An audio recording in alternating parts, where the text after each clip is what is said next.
I'm Chris Ford, Commissioner of Social Services for the City of Lexington, and it is my honor and esteemed privilege to welcome you to the home of the Division of Youth Services for a very special occasion. Youth Services focuses on youth, but particularly teenage youth across our city.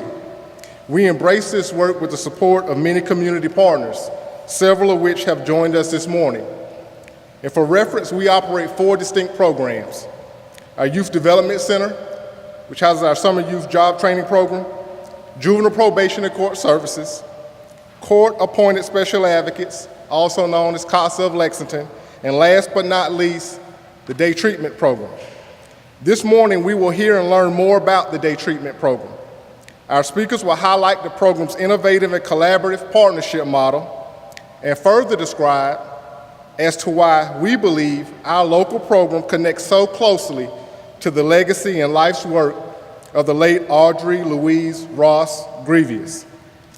To begin our ceremony, I present a leader who has guided our local government as mayor for 7.5 years. And while our community has progressed in so many areas, the importance of creating an environment of inclusion, cultural awareness, and team building has remained at the forefront of efforts at City Hall. Without further ado, please help me welcome the Honorable Jim Gray, Mayor of Lexington.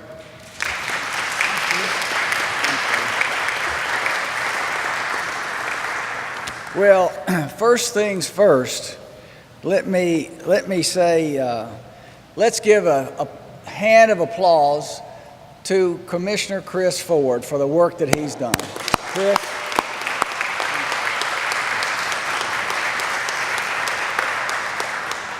And I want to say also, Chris offered a good morning. I'll do the same thing. Good morning, everyone.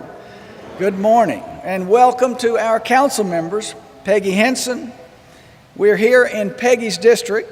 Angela Evans, Susan Lamb is here, Joe Smith is here, and James Brown. And I know that Chris will recognize other dignitaries that are here. I especially want to welcome Audrey Grevious's brother, former council member Robert Jefferson. Please join me.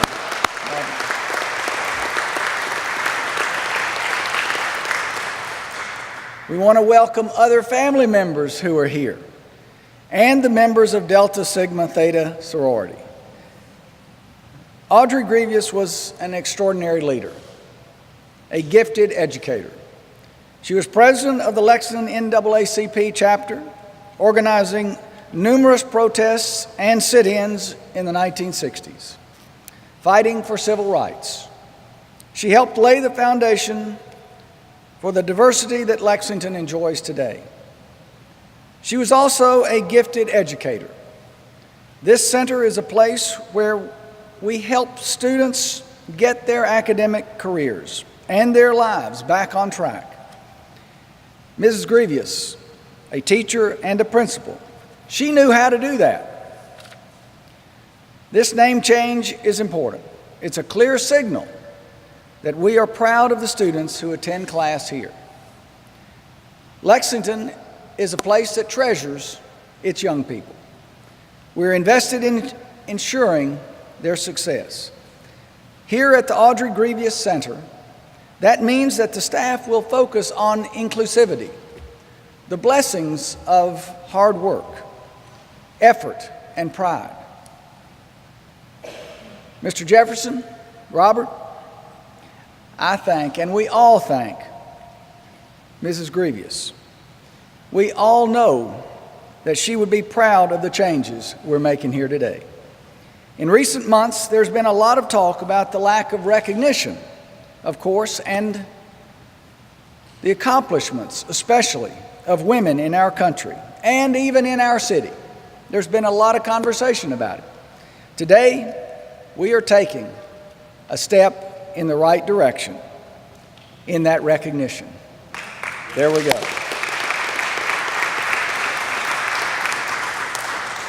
So I am pleased to announce that henceforth, this center will be known as the Audrey Grevious Center in Lexington. Thank you all. There we go.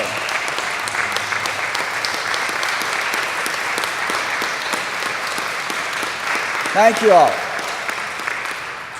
And now, I'm going to ask 11th District Council Member Peggy Henson to speak, but on her behalf, because Peggy has a little trouble with her voice this morning. So on her behalf, Councilmember Susan Lamb will offer some remarks. And these are, yeah, Peggy's going to stand right up here with you. Make sure you say center. Okay, all right. Okay.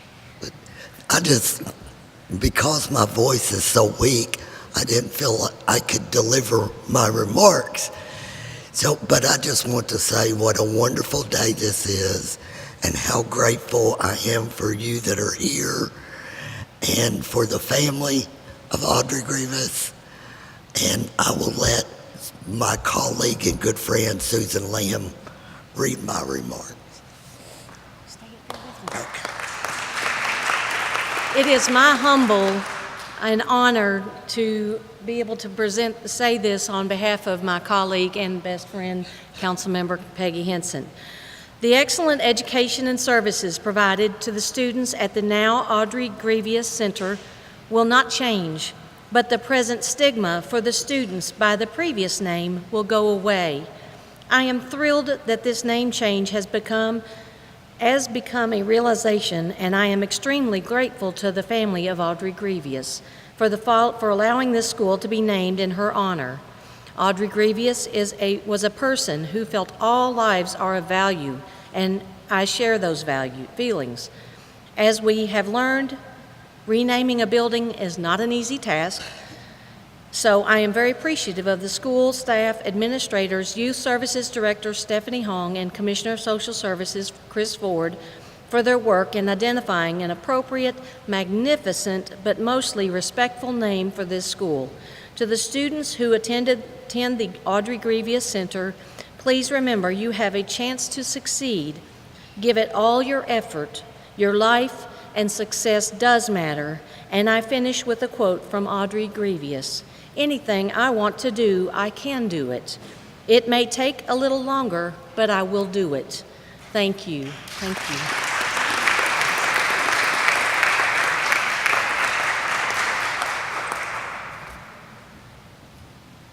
Thank you, Mayor Gray and Council Members Henson and Councilmember Lamb.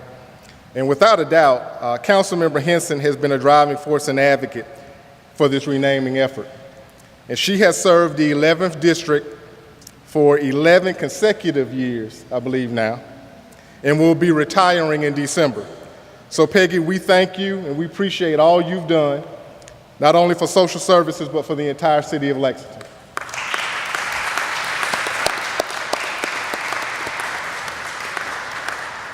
I also like to take the opportunity to recognize other elected and appointed officials here joining us today.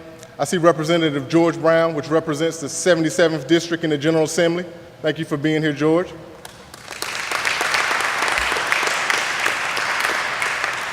And we also have our state senator, Reggie Thomas, from the 13th District. Thank you, Reggie.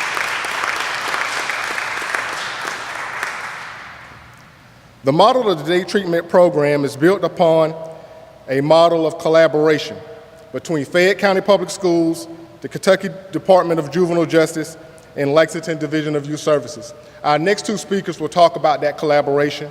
First, we'll have our Superintendent of Schools, Mr. Emmanuel Kalk, known to us locally as Manny. Join us, Manny.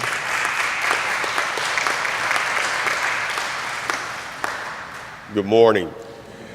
I also want to recognize our director for our day treatment, Joe Cotty, who's here with us this morning.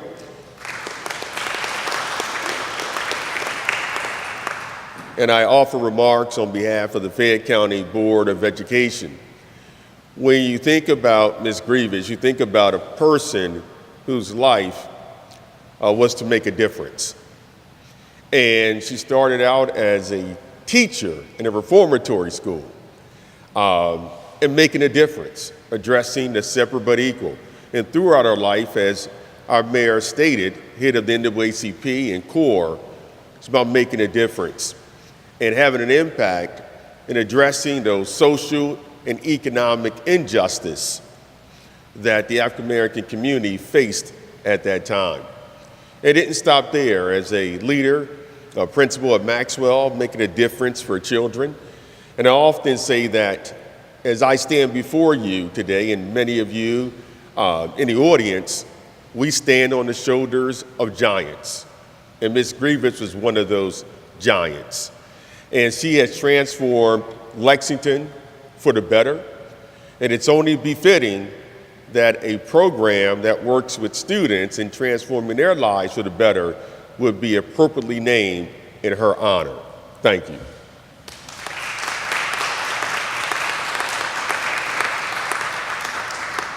Thank you, Superintendent Kalk. As we, think about our school district, which is very instrumental in this partnership, and I believe Ms. Grevious spent time in our local school district. We look at the leadership of our school district, which is very diverse with the members of its elected body.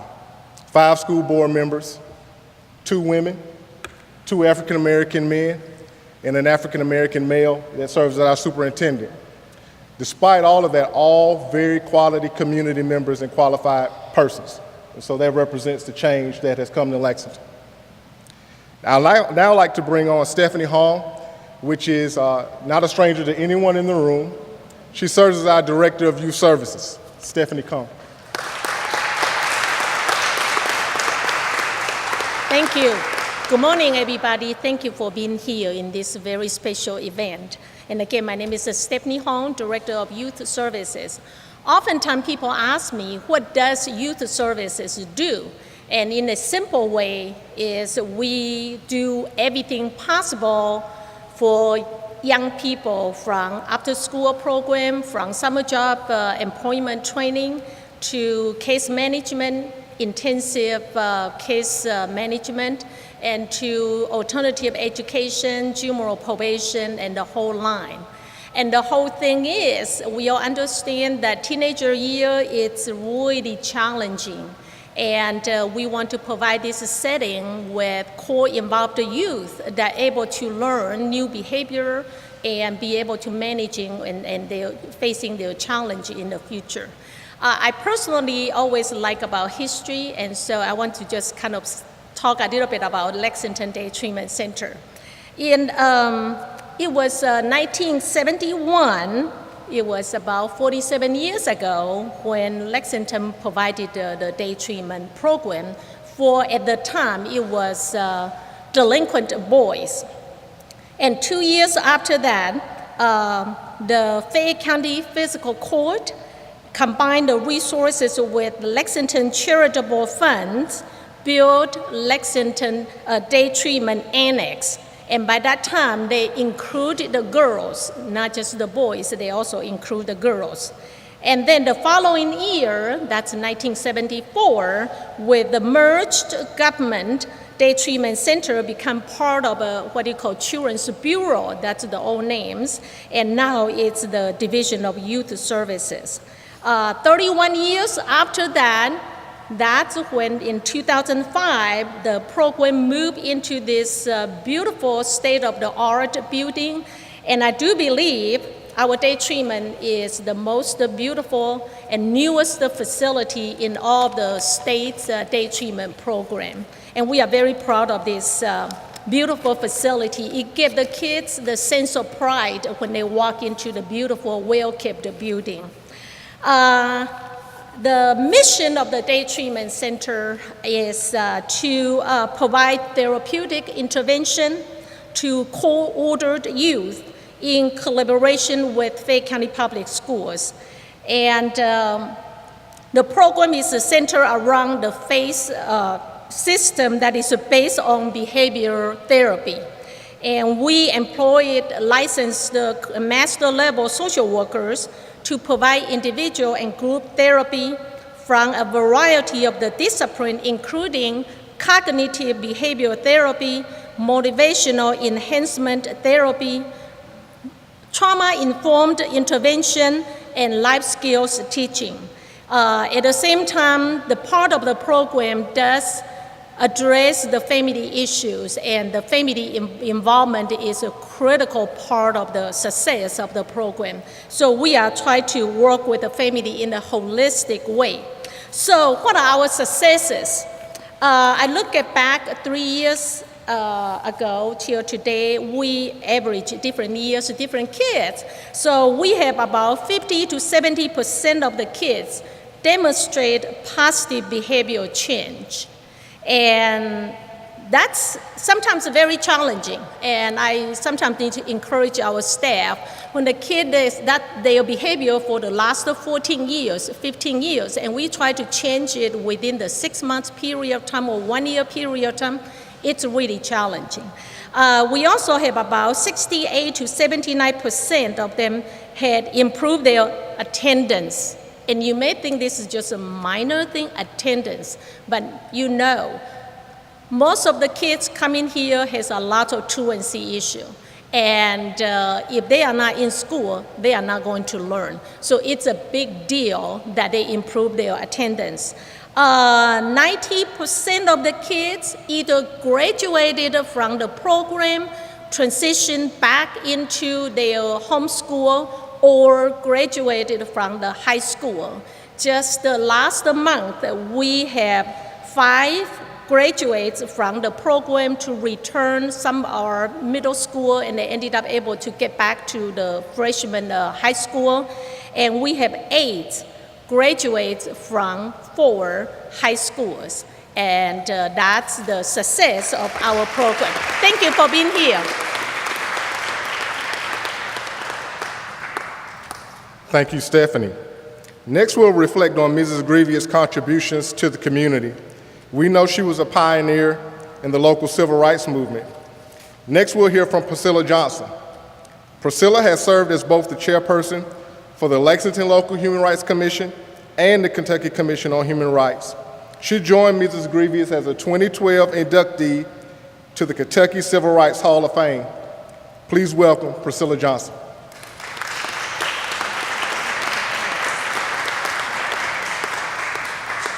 Good morning, and thank you, Chris. Throughout the late 50s and early 1960s, protesters conducted peacefully sit-ins in the city's racially segregated lunch counters, hotels, and theaters. Audrey Louise Ross Grevious, a little black girl from East End of Lexington, led many of the sit-ins. A teacher, a principal, started organizing, demonstrating after attending a convention of the NAACP in New York in 1960. On that train ride to Kentucky, and I quote, Audrey said she became furious about the segregation for the first time in her life when she was asked to move to the rear of the car after the train crossed the Mason-Dixon line. On March the 5th, 1964, Dr. Martin Luther King Jr., professional baseball player Jackie Robinson, the late Senator Georgia Davis Powers, my cousin, and Reverend Ralph Abernathy and 10,000 Kentuckian residents marched on Frankfort to demand the state laws to end segregation and public accommodation, including restaurants, hotels, theaters, stores in the Commonwealth. Louisville Allied Organization for Civil Rights, ACODR, organized the march to take place while the legislatures were in session. The lawmakers at that time were considering the bill of 1964, but could not garner enough votes to pass.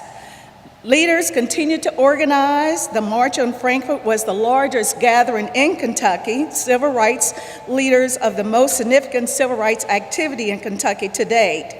On July the 2nd, 1964, the U.S. Civil Rights Act was signed by President Lyndon B. Johnson. And we must keep in mind, here in Kentucky, the Civil Rights Bill did not pass until January the 27th, 1966, 2 years after the 1964 bill that was passed by President Johnson. At that time, it was Governor Edward Brathwaite who signed that particular bill. Kentucky Civil Rights of 1966, the Reverend Martin Luther King sent a telegram to Brathwaite saying, and I quote, "This is a milestone for a southern state, a great step forward for any state. It will serve as a great beacon of light for hope for all men of goodwill and hopefully inspire other states to follow. Kentucky became the first state south of Mason-Dixon line to enact the civil rights legislation that not only prohibited discrimination in employment and public accommodation, but also included administrative and judicial enforcement powers. Then Kentucky's Civil Rights Act was the strongest and the most comprehensive civil rights bill passed by a southern state. Subsequently, we became a model for other southern states. On April the 4th, 1968, Dr. Martin Luther King Jr. was assassinated in Memphis, Tennessee. On April the 11th, 1968, President Johnson signed the Civil Rights Act of 1968, prohibiting discrimination in sales, rentals, and financing of housing. Also in April of 1968, Shirley Chisholm became the first Black female of the U.S. House of Representatives, a Democrat from New York. With civil rights victories at a federal level, the civil rights movement ended in 1970. Fast forwarding, on July the 4th, 2004, the Lexington Herald-Leader featured a prominent clarification on its front page of Sunday's newspaper, apologizing for the newspaper's failure in covering the 1960s civil rights movement. The Boston Globe and the New York Times also printed the news. And Mayor and Reverend Mr. Jefferson, I was in Washington on July the 5th, 2004, when then Senator Joe Lieberman had all of those pictures that Calvert McCann had taken and the Herald Leader posted in the newspaper. He had them in the Senate to discuss why Lexington actually was the only state that just didn't recognize the movement during the times of 1960. October the 17th, 2012, Audrey Louise Grevious was inducted into the Kentucky Civil Rights Hall of Fame. And January the 27th, 2016, 50 years later, Kentucky celebrated the 50th anniversary of the Kentucky Civil Rights Act. Thousands of people marched on Frankfort as a beacon of hope continues. January the 6th, 2017, the little black girl, Audrey Louise Grevious, whom organized sit-ins right here in Lexington, Fayette County, passed away at the age of 86. 50 years ago, Kentucky was a beacon of hope, and today we are so thankful for this beautiful facility named in honor of Ms. Grevious. Thank you.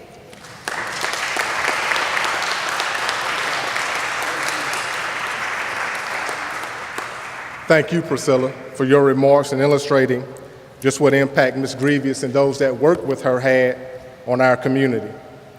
Our next speaker is Councilmember Angela Evans. Councilmember Evans is serving in her second term representing the 6th District. She is only the second African-American woman to be elected to the Urban County Council.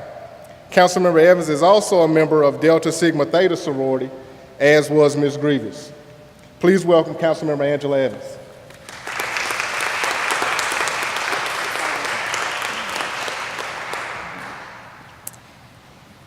During her matriculation at Kentucky State College, Audrey Grevious became a member of Delta Sigma Theta Sorority Incorporated.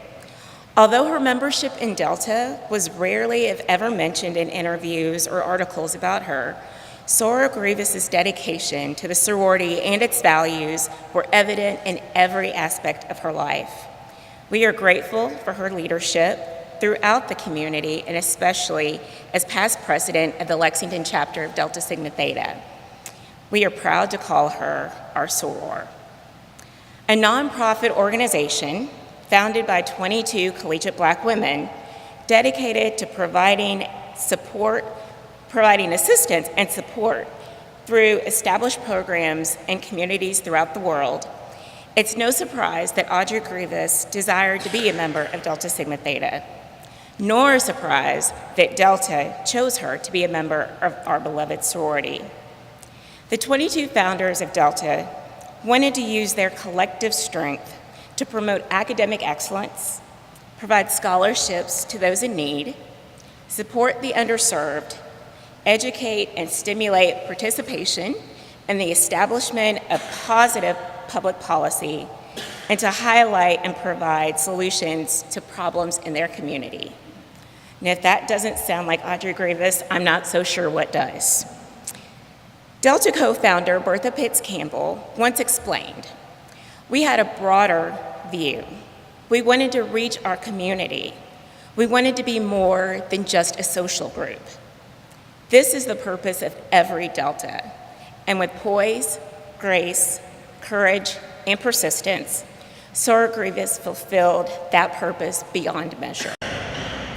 It should be no surprise that Soror Grevious was drawn to the sorority whose first public act, despite the tremendous risk to their own lives, was marching in the Women's Suffrage Parade in Washington, D.C. in 1913.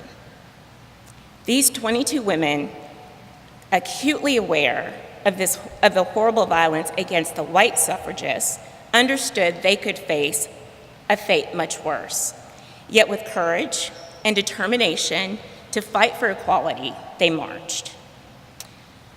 Although mere speculation on my part, I suspect that during the many sit-ins, boycotts, marches, and picket lines she was on, Soror Grevious reminded herself of our founder's fortitude that gave her the strength to endure whatever challenges she faced. A core principle of Delta is sisterhood, the support that it brings, and the power of it. So again, it should be no surprise that Soror Grevious embraced collaborating with Julia Lewis, president of the local Congress on Racial Equality chapter. Delta was founded by women working together for a greater cause, and was one more example in Audrey's life that served as a consistent encouragement that Black women uniting with a common purpose and fully supported can in fact change the world. So I leave you with a poem by our soror Rachel Gilroy that I think captures our wonderful soror Audrey Grevious. She is the embodiment of charity and patience, the epitome of sisterhood and fortitude. Through her emanates a torch of light, glistening rays of sisterly servitude. Forging forth in virtue's stride, holding fast her cardinal's plane. Through her beams a will to survive, a grand history to maintain. As the pyramids on the sands of Egypt, she is a phenomenal creation. Her stature great. She treads a path of her own mind, succumbing not to peer pressures or acts of fate. Who can she be, this woman of character fine? Transcending those of mere majority, a sister destined to shine. She is Delta Sigma Theta sorority. Thank you.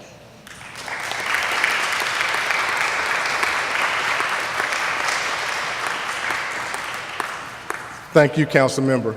And as we close out on our program, we just want to thank everybody for coming. We want to thank the administration and the council for your support for allowing us to come to this joyous occasion. Again, I want to echo Mayor Gray's remarks and thank the family, Mr. Jefferson and family members, for allowing us to continue to share in Ms. Grevious' legacy. We're going to try our very best to make sure we make her legacy proud by serving the students and the families of Lexington and Fayette County. Last but not least, if you are an employee, a staff member, a team member of the Audrey Grevious Center, please raise your hand.